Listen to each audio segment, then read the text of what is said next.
Under the fading light of an amber sky, the small village of Dry Creek sat quietly on the edge of the open prairie, a forgotten speck between the mountains and the wild. Wooden houses leaned with the weight of years, paint long stripped by dust storms and sun. The sound of a distant windmill creaked through the still air, and the faint scent of hay, smoke, and horse sweat lingered as dusk settled in. Life here moved slow, bound to the rhythm of the land and the stubborn endurance of those who called it home. At the heart of it all stood the ranch, wide, lonely and silent except for the calls of crows circling above. The man who owned it kept mostly to himself, a quiet rancher who had seen more loss than most men his age. Folks said he'd stopped smiling after the war ended, that his heart had gone cold the day his brother never came back. He worked from dawn until the moon rose, tending to the cattle and mending fences, speaking only when necessary. The townsfolk respected him, even feared him a little, because in a land like this, silence often carried more weight than words. That evening, as the sun bled out behind the hills, the rancher saddled his horse after a long day's work. He had just finished closing the north gate when he heard the sound, soft, uneven footsteps crunching against dry soil. He turned sharply, his hand resting near the worn revolver on his belt. Out of the settling dust came a figure, small, cloaked, and limping slightly. She stopped a few yards away, breathing hard, her dress torn at the edges, and her bonnet tilted from the wind. Her hands trembled as she held them close to her chest, eyes darting between fear and hope. For a long moment neither spoke. Only the wind moved, whispering through the grass, "Please." Her voice broke the silence like a fragile string snapping in the cold air. "Please, just one chance." The rancher's jaw tightened. His horse shifted beneath him, uneasy as if sensing the tension that hung between them. He didn't answer. He was not a man given to mercy, at least not anymore. She took a step forward. "I've nowhere else to go. They'll find me if I go back." He watched her carefully, his expression unreadable beneath the shadow of his hat. "Who'll find you?" he asked at last, his voice deep, rough from years of dust and quiet. She hesitated, glancing over her shoulder as though someone might appear at any moment. "Men from the river. They said I owed them, said I took what wasn't mine, but I swear I didn't."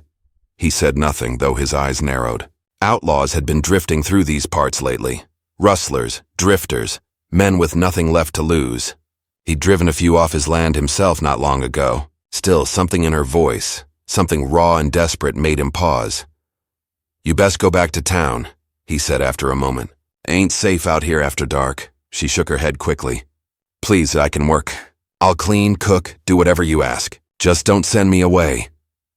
Her words trembled as though every one of them cost her courage she barely had left. The rancher studied her. The light had dimmed now, painting her face in streaks of gold and shadow. She looked young, though her eyes carried years she hadn't lived yet. There was dirt on her cheeks and a thin cut near her temple. Whatever she had run from, it wasn't small. He turned his gaze toward the horizon where the wind bent the grass in long waves. He'd told himself long ago he'd never take anyone in again, never open his doors to strangers, never risk the quiet peace he'd fought to build. But something about her voice, the way it cracked on the word please, stirred an ache he thought he'd buried. Finally, he dismounted, the leather of the saddle creaking softly. "You can stay the night," he said, his tone flat. "Just one night. You'll head out in the morning." Her eyes widened with relief and she nodded quickly. "Thank you." "Thank you, sir." He didn't answer, only motioned for her to follow. They walked across the dusty yard toward the old wooden house that stood at the edge of the pasture. The porch boards groaned under their weight as he pushed the door open. Inside, the air smelled of old wood and smoke. A single lamp flickered on the table, casting long shadows on the walls. "You can sit," he said, nodding to the chair by the hearth. She obeyed quietly, her hands folded in her lap, still trembling. He poured water from a jug into a tin cup and handed it to her. "Drink." She took it with both hands, her voice barely a whisper. "You're kind," he gave a short, dry laugh. "You don't know me." They sat in silence for a while, the crackle of the fire the only sound between them. Outside, the wind had died down, leaving the night heavy and still. The rancher leaned against the doorframe, arms crossed, watching her with guarded eyes. After a moment, he asked, "What's your name?" She hesitated again, looking down at her hands. "Lydia," she said finally, though the way she said it made him wonder if it was true. He nodded slightly. "You from around here?" "No," she replied, her gaze drifting toward the window where darkness had swallowed the plains. Just passing through, or I was supposed to. The rancher could tell there was more she wasn't saying, but he didn't press. He'd learned long ago that truth had its own pace. It came out when it was ready, and not a second before. As the night grew colder, he threw another log into the fire. The flames rose, lighting her face more clearly now. For the first time, he noticed the faint bruises along her wrist, half hidden beneath her sleeve. She quickly pulled the fabric down, pretending not to notice his glance. Something twisted in his chest, an old instinct, one he hadn't felt since before everything fell apart. But he looked away, forcing his voice to stay steady. "There's a spare blanket in the corner. You can sleep by the fire, thank you," she said softly. "I'll be gone at first light," he didn't reply. He stepped out onto the porch instead, letting the cool night air fill his lungs. The sky was wide and endless, stars scattered like spilled salt. In the distance, the faint howl of a coyote echoed. He rubbed the back of his neck and glanced back through the window. She was still sitting there, her shoulders small against the glow of the fire. He didn't trust her story. Not yet. But something in her eyes, the fear, the exhaustion, the quiet plea, had reached him in a way he couldn't explain. The next morning would bring questions, no doubt. Maybe trouble. But as the night deepened, he couldn't bring himself to turn her away. Inside, she lay awake, staring at the flickering ceiling shadows, whispering to herself words he couldn't hear. Her mind raced with memories she wished she could forget. Faces, shouts, the riverbank, and the promise she had broken. She didn't know how long she could keep running, or if this quiet rancher would still let her stay once he knew the truth.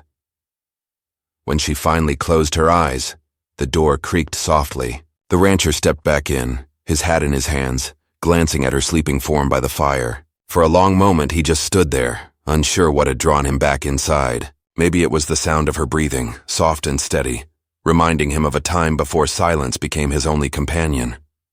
He sighed and looked toward the flames. "Just one chance," he murmured under his breath, repeating her words. One chance can change everything.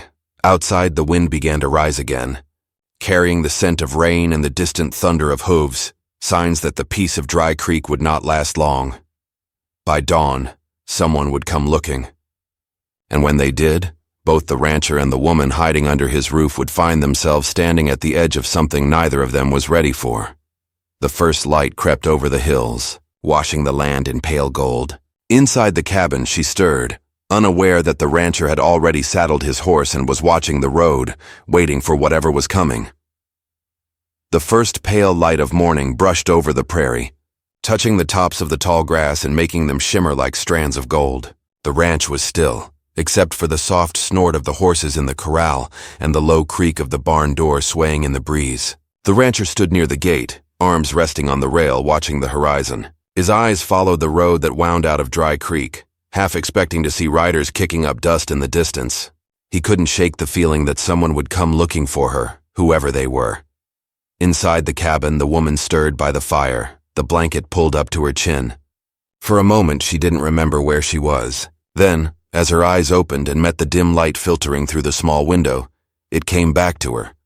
The ranch, the man, the safety she'd found for one quiet night. She sat up slowly, brushing a strand of hair from her face. The ache in her legs reminded her of how far she'd run. The rancher came back inside, the door creaking softly behind him. "You awake?" he said, not as a question but as an observation. She nodded, sitting straighter. I didn't mean to sleep in. I'll be gone soon." He set his hat on the table and walked to the stove, stirring the coffee that had been sitting there since dawn. "Ain't in a hurry," he said. "Eat first, then we'll see." She hesitated. "You don't have to feed me." He poured a cup and handed it to her.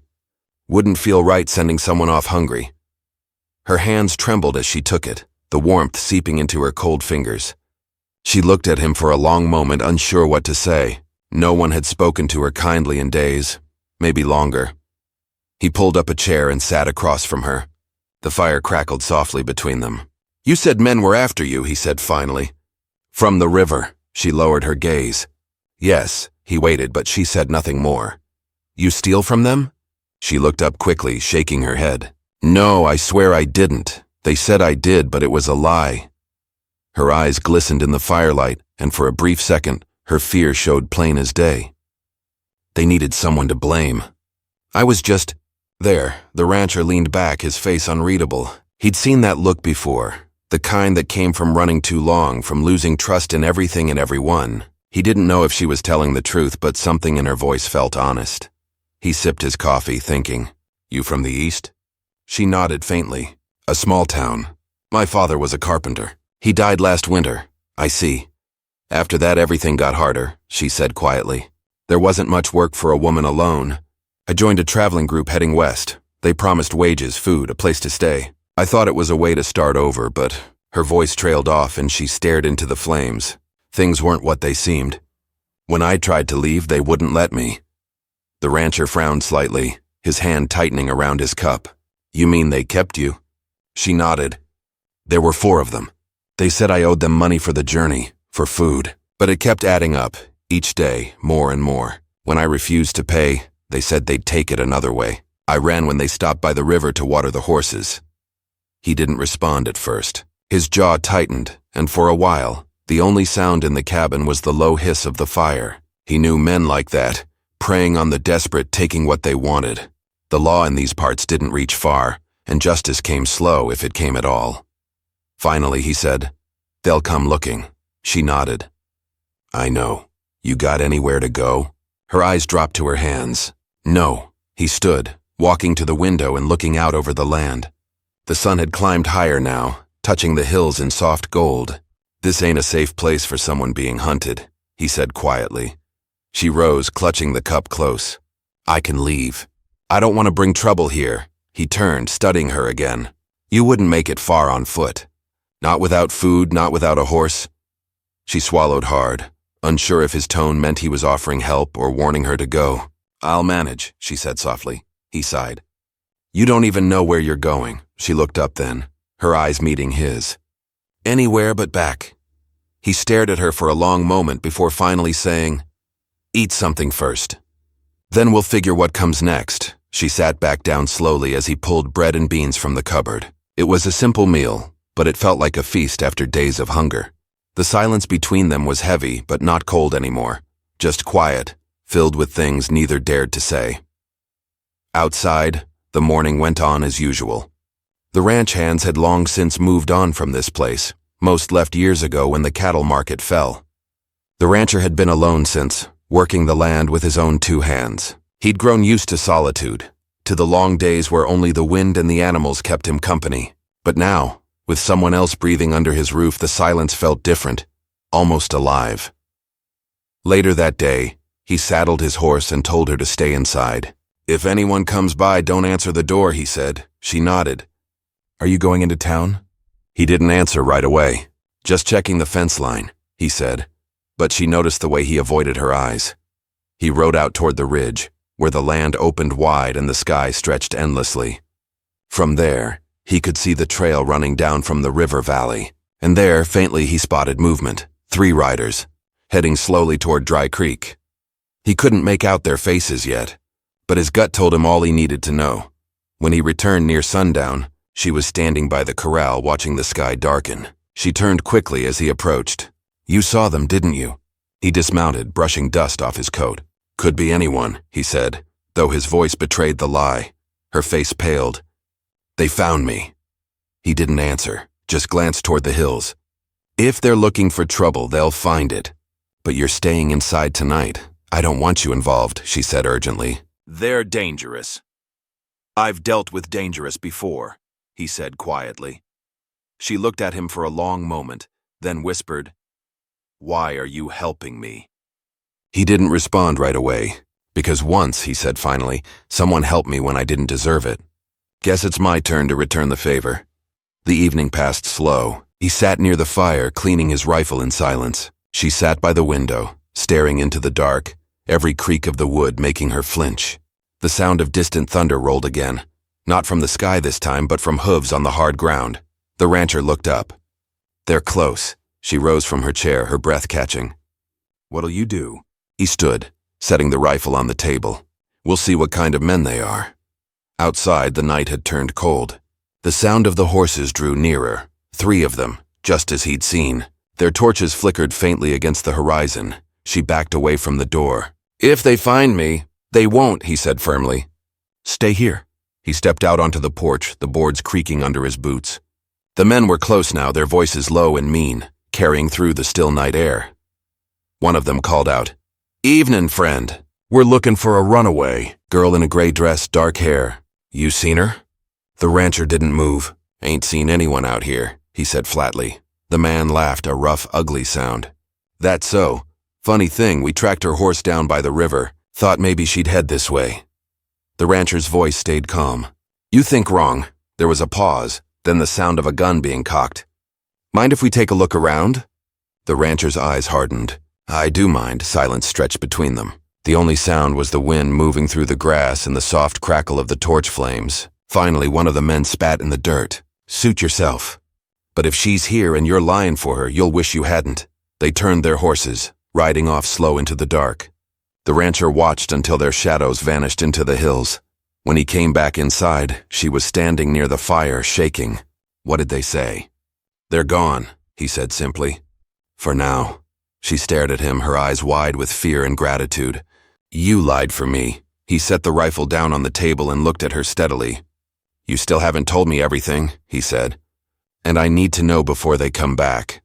Her lips parted, but no words came. The truth hovered there, heavy and dangerous, caught between the past she was running from and the man who had just risked everything to protect her. Outside, the wind howled through the dark, rattling the shutters. Somewhere beyond the hills, the riders turned their horses again, circling back toward the ranch. The night was far from over. The wind came hard that night, rattling the windows and sweeping dust across the yard until the world outside vanished in a haze of gray. The lantern inside flickered, throwing restless shadows along the cabin walls. The rancher sat near the fire, sharpening his knife, though his eyes kept drifting to the door. Every few moments he listened, really listened, for the faintest sound beyond the wind. The woman sat near the window, blanket wrapped tight around her shoulders. She hadn't spoken much since the men left. Her face was pale, her eyes unfocused, as if her thoughts were running somewhere far from that room. The silence between them wasn't the same kind as before. It was tense, heavy, filled with things neither of them wanted to name. Finally, the rancher set his knife down. They'll be back, he said quietly. She turned her face toward him, her voice barely above a whisper. I know. He leaned back in his chair. You could tell me the truth. Might help me figure what I'm dealing with. Her eyes glistened in the firelight. I told you what happened. Not all of it. She hesitated, pulling the blanket tighter. The wind outside howled again, making the boards creak. If I tell you, she said slowly, you'll send me away. He shook his head. You don't know that. She stared at him for a long moment, then looked down at her hands. The men who were after me, they weren't just traitors. They worked for someone, a man named Colby. The rancher froze slightly at the name. Elias Colby? She nodded. He exhaled through his nose, rubbing his jaw. He's bad news. Owns half the valley, and the law's too scared to touch him. Her voice trembled when she spoke again. I worked for him. At first it was just keeping books, cleaning, making sure his ledgers were in order. But then I found something I shouldn't have. Records that didn't match. He was running stolen cattle, changing the brands, selling them north. I was supposed to copy the accounts, but I noticed the numbers didn't fit. When I asked questions, he told me to keep quiet. A week later, he said I'd stolen from him. The rancher's eyes narrowed. So you ran. I had to. He'd already sent those men after me. They said they'd bring me back. Said Colby wanted to make an example of me. He stood and walked to the window, looking out into the storm. The air outside was thick, full of grit and electricity. You realize what that means, he said. Colby doesn't let go once he's after someone. He'll keep sending men till he finds you. I know, she whispered. I didn't mean to bring this on you. He turned back toward her. You didn't. Colby's been pushing folks around this valley for years. Maybe it's time someone pushed back. She looked up, fear flashing in her eyes. You can't fight him. You don't know what he's capable of. He didn't answer. The fire cracked, sending a brief shower of sparks into the air. The next morning came slow and gray, the sky still heavy from the night's wind. The rancher saddled his horse early, checking his rifle and a small pouch of cartridges. When he came inside, she was already awake, sitting near the cold hearth. You're leaving, she said softly. Going into town, he said. Need supplies, and I want to see what Colby's men are up to. She stood, gripping the edge of the table. If they see you with me, they'll know. He gave her a faint, tired smile. They already suspect. She watched him step outside, his coat flapping in the wind. For a long time after he rode off, she stood at the door, listening to the hoofbeats fade into the distance. The ranch felt emptier without him there, though she couldn't explain why. In town, the rancher tied his horse outside the general store and scanned the street. A few wagons rattled past, and the blacksmith's hammer rang faintly from down the lane. At the saloon, laughter spilled through the swinging doors, too loud, too forced. Inside, 3 men sat at a corner table, their clothes still dusted from the road. He recognized them instantly. He walked in slow, every step deliberate. The bartender looked up and nodded. "Morning, Luke," he said quietly. The rancher didn't reply. He moved toward the counter, eyes flicking toward the 3 men. One of them, a tall man with a scar across his chin, watched him back with a faint grin. "Don't suppose you've seen a woman come through here," the scarred man said, loud enough for the room to hear. Gray dress, dark hair, might have looked scared. Luke sipped his drink, pretending not to notice. "Word is," the man continued, "she's hiding out near the old ranch. Fella there's got a soft spot for strays." The room went quiet. The rancher set his glass down. "You boys sure do talk a lot for men who don't know what they're saying." The man's grin faded. "That's supposed to mean something?" "It means," Luke said evenly, "if you're smart, you'll turn around and ride out before you start trouble you can't finish." The scarred man stood, hand hovering near his belt. "You gonna stop us?" Luke didn't move. His eyes were calm, his voice low. "I'll do what I have to." The tension hung thick in the air until the bartender spoke quietly. "Not in here, boys. Not today." After a long pause, the scarred man spat on the floor and backed away. "You can't hide her forever, rancher. Colby'll come for her. And for you." When they finally left, Luke finished his drink, set down a coin, and walked out into the cold light. He could feel the eyes on him from every doorway. The whole town knew now. Colby would make sure of it. By the time he got back to the ranch, the sun was sinking behind the hills. The woman was waiting by the barn, worry written plain on her face. "You saw them," she said before he could speak.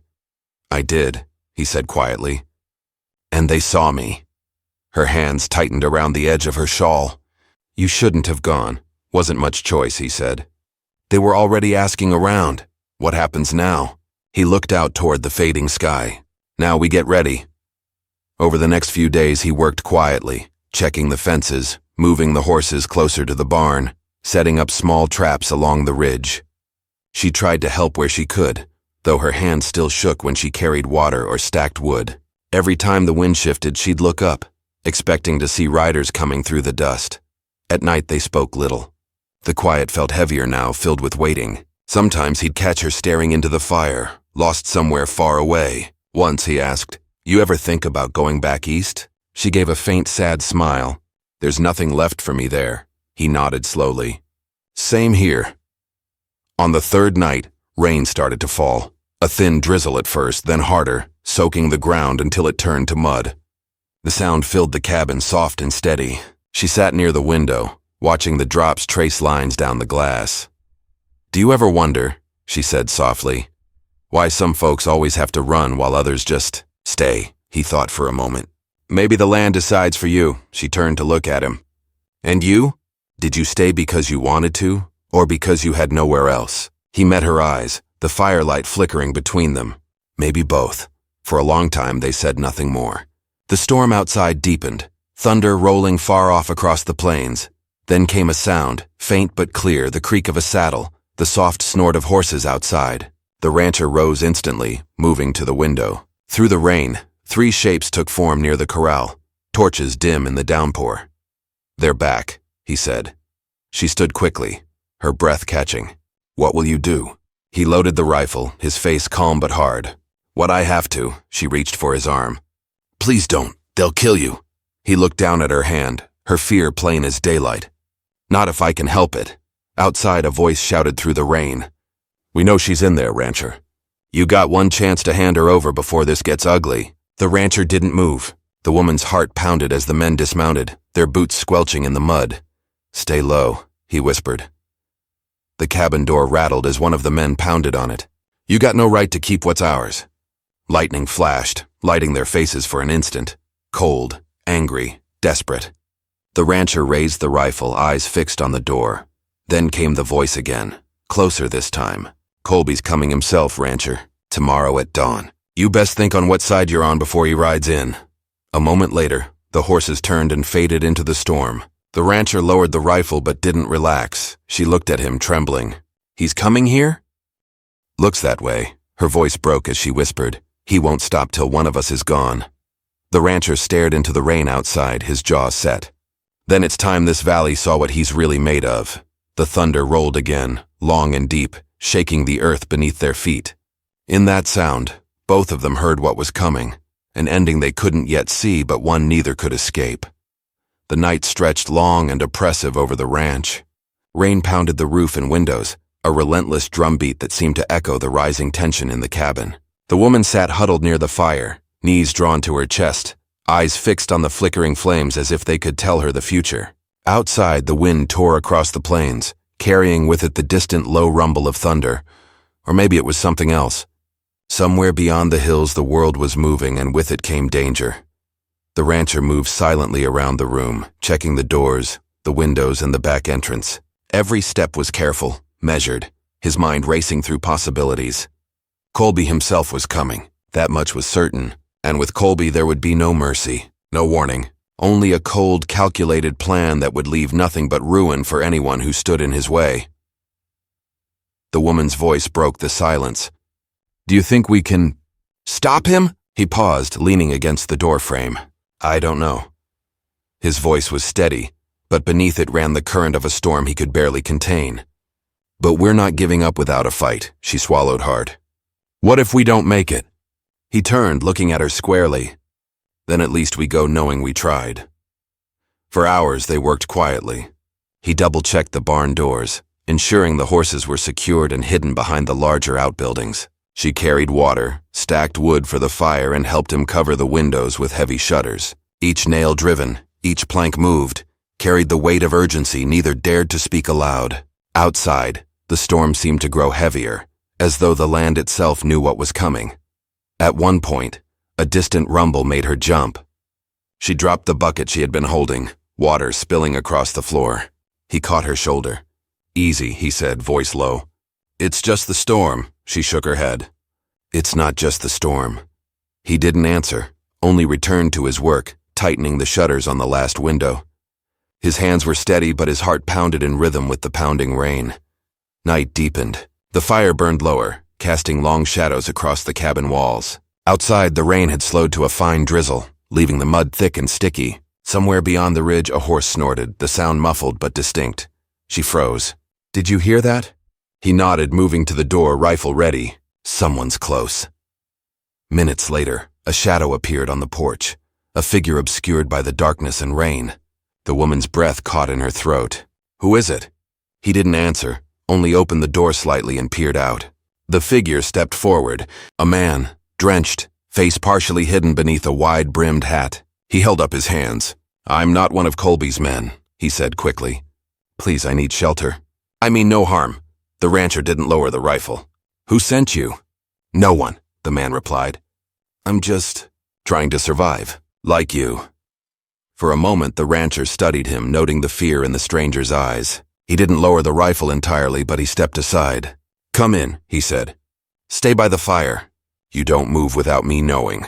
The man nodded quickly, stepping inside. The woman watched him warily. "Why are you here?" The stranger shook his head. "I was near the river when Colby's men came through. They took everything, horses, food, anyone who resisted. I ran, thought I might find safety here." The rancher kept his eyes on him, noting the dirt and cuts on the man's hands, the weariness that seemed to weigh him down. "You can stay, but no wandering. Understand?" "Yes, sir," he said. The cabin felt crowded now, the tension doubling. 3 of them, all waiting, all knowing that the storm outside was nothing compared to the storm approaching the ranch. Every gust of wind, every distant crack of thunder seemed to signal the nearness of Colby and his men. They ate in silence, each bite heavy with the knowledge that their reprieve was temporary. The woman's hands trembled as she carried water. The stranger's eyes darted to the door at every creak, and the rancher moved like a shadow, checking every angle, calculating every possibility. As the night went on, The wind shifted, bringing with it the faint sound of hoofbeats, slow, deliberate, almost ceremonial. The rancher froze, pressing his back to the wall. "They're scouting," he whispered. "Colby's sending men ahead." She pressed against him instinctively. "What do we do?" "We wait," he said. "We watch, and we don't give them what they want." The hours stretched. The storm outside grew restless again, and the sound of distant horses came closer, then receded. It was a dance of cat and mouse across the open prairie, and they were trapped in the middle. At one point, the woman spoke softly. "Do you think anyone in town will help? Or will everyone just turn away?" He shook his head. "Colby's got that town in his pocket. Most folks are too scared to move, and the ones who aren't, they won't last long if they get involved." The stranger leaned forward. "Why help me and her? Why risk yourself?" The rancher's jaw tightened. "Because it's right. Because if I don't, someone else will have to pay. And I've seen too much death, too much fear, to stand by and do nothing." A sudden crash outside made them all jump. Something or someone had hit the side of the cabin. The woman's face went pale. "They're here," she whispered. The rancher grabbed his rifle. "Stay low." Minutes passed in tense silence. The only sound was the rain and the distant rolling thunder. Then came another noise, slow, measured footsteps circling the cabin. The rancher peeked through the shutters, rifle trained. Shadows moved between the trees, shapes just beyond clarity. "They're trying to surround us," he said quietly. "They want to cut off any way out." The woman's eyes widened. "Then we can't fight them all." He didn't answer. He was already planning, calculating, preparing for every angle, every move. Every second that passed brought Colby and his men closer to the ranch, closer to finding her, closer to turning everything to fire and blood. Hours dragged, the night stretching thin. The wind shifted again, carrying the scent of smoke.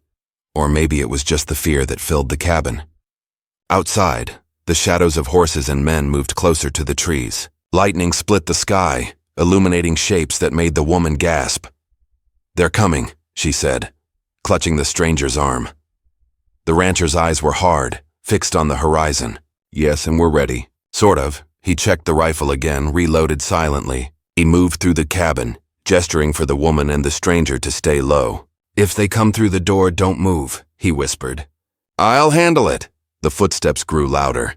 The sound of hooves on mud-filled ground echoed in the night. A torch flickered through the window, a single, ominous glow. The woman's breath caught, fear radiating from her like heat. A shadow appeared at the edge of the porch. The rancher tensed, rifle raised. The door rattled violently. A voice called out, cold and sharp.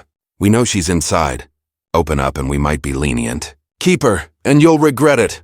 The rancher's grip on the rifle tightened. "Go to hell," he muttered under his breath. Another crash shook the door.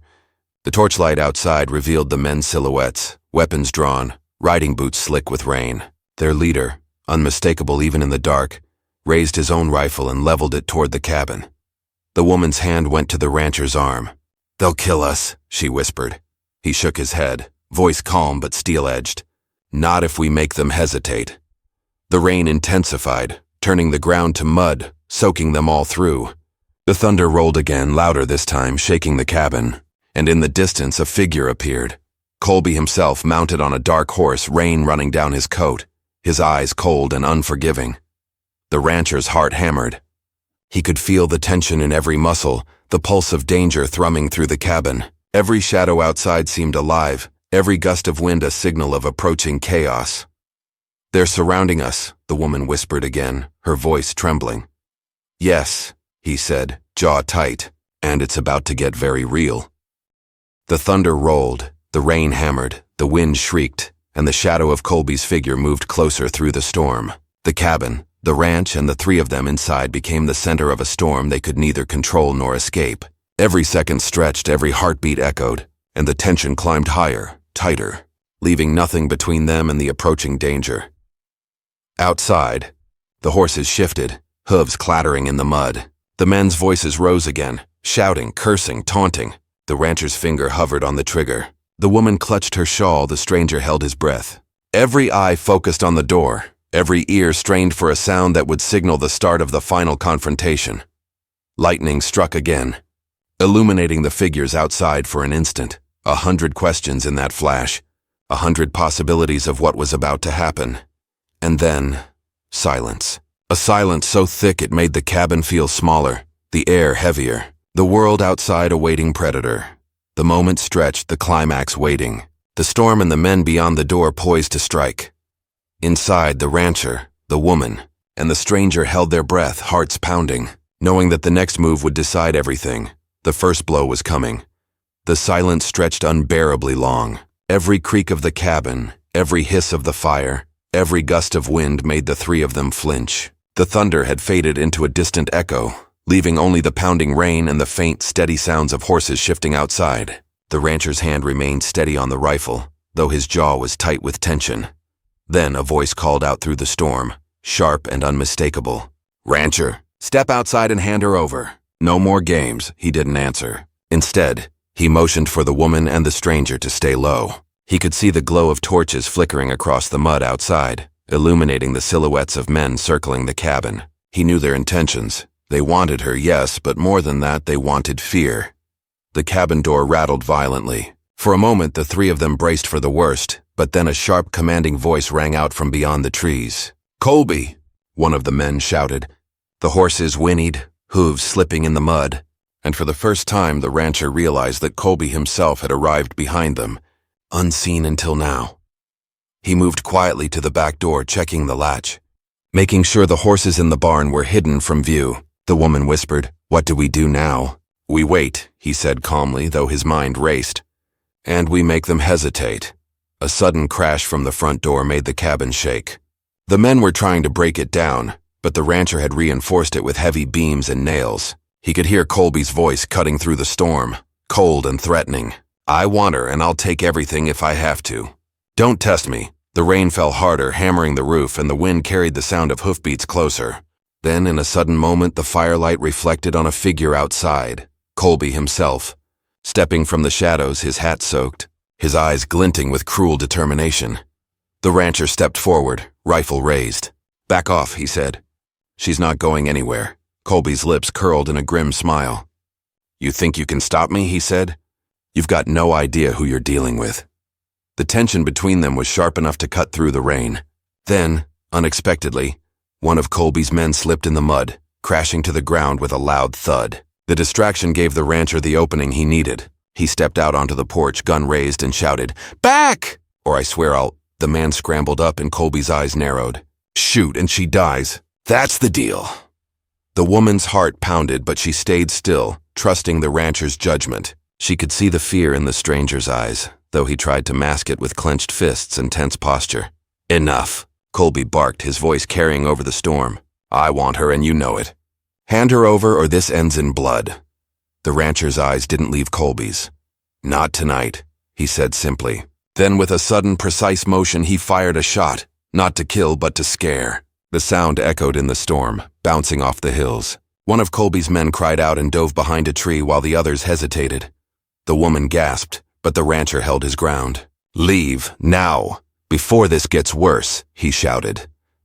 For a tense, drawn-out moment, no one moved. Then slowly, Colby backed toward his horse, signaling his men. "This isn't over," he said, his voice low and dangerous. "I'll be back. You'll regret this." And then, just as suddenly as they had appeared, they melted into the darkness, retreating into the storm-soaked plains. The hoofbeats faded, leaving only the rain and the wind. The woman slumped against the wall, trembling. "It's over. For now," she whispered. The rancher lowered his rifle, letting out a deep breath he hadn't realized he'd been holding. "For now," he repeated. He looked at her, his eyes softer than they had been in days. "You're safe tonight." She stepped toward him, eyes glistening. "Thank you. For everything," he shook his head. "Don't thank me yet, just stay close, stay quiet, and we'll figure out what comes next." The stranger let out a breath he hadn't realized he'd been holding. I can't believe they're gone." "They're gone," the rancher said, though he didn't sound fully convinced.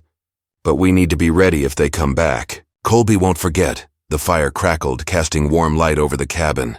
Outside, the storm had begun to subside, leaving the world slick and muddy but calm in comparison to the chaos of the last few hours. The woman sat by the fire again, her hands folded in her lap. "I never thought I'd see a night like this," she said softly. "A night where someone actually protects me." The rancher glanced at her, the lines of exhaustion and worry softened by the dim glow. "Sometimes that's all it takes," he said. "One person deciding to stand, one chance to do what's right." The stranger nodded quietly. "I didn't think anyone could fight back against Colby. Not alone," the rancher said. "But together, maybe." They spent the remainder of the night in uneasy calm. The woman finally allowed herself to sleep, though not fully, still wary of the shadows outside. The stranger stayed near the window, alert to every sound, and the rancher, well, he didn't sleep at all. He sat in the corner, rifle in hand, watching the horizon, listening to the wind, ready for whatever came next. By dawn, the rain had stopped, leaving the world wet, glistening under a pale morning sun. The mud glistened across the fields, the air smelled clean and fresh, and the distant mountains were dusted with mist. The woman finally stepped outside, brushing the wet hair from her face.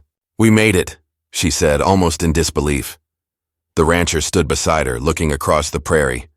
"We made it through the night," he said. "But Colby will be back, and when he is, we need to be ready." She nodded, determination hardening in her eyes. "Then we'll be ready." The stranger joined them, looking out over the land.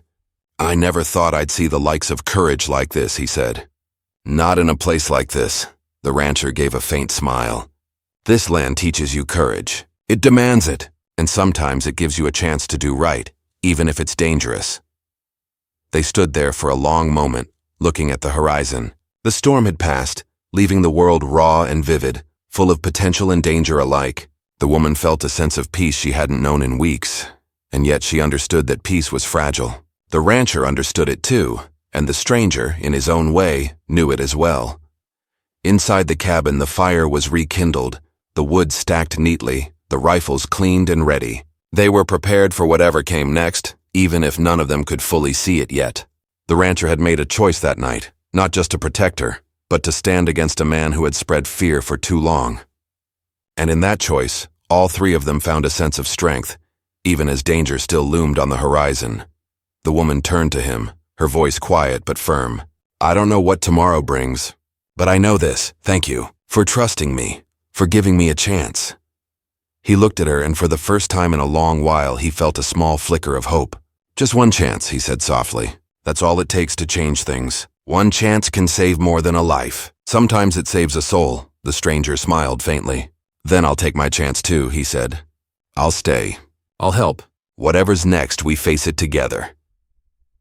The three of them stood there for a moment, the morning light spilling across the ranch, the remnants of the storm painting the prairie in sharp relief. Somewhere out there, Colby would be gathering his forces, planning his next move. But for now, they had a reprieve, a chance to breathe, to regroup, to stand together. The rancher's eyes swept over the fields, the hills, the distant river. This land was harsh, demanding, and dangerous, but it was also theirs now, if only they had the courage to defend it. The woman took a deep breath, feeling the weight of fear lift slightly from her shoulders. "Then we stay," she said. "We fight if we must, but we don't run anymore." "No," the rancher agreed, his eyes meeting hers. "We don't run anymore. Not from fear, not from Colby, not from anything."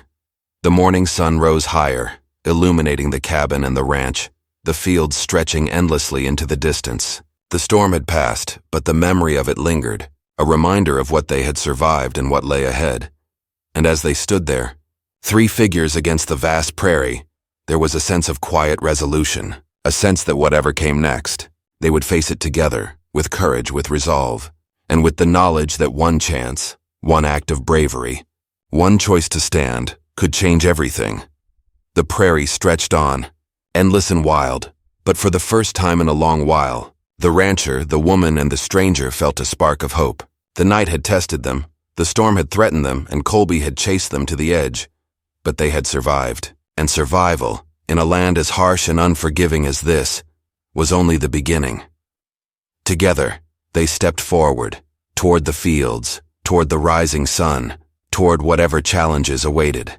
The ranch, the village, and the open prairie beyond them held danger still, but also the promise of freedom, of courage, and of a future they would face together. And for now, that was enough.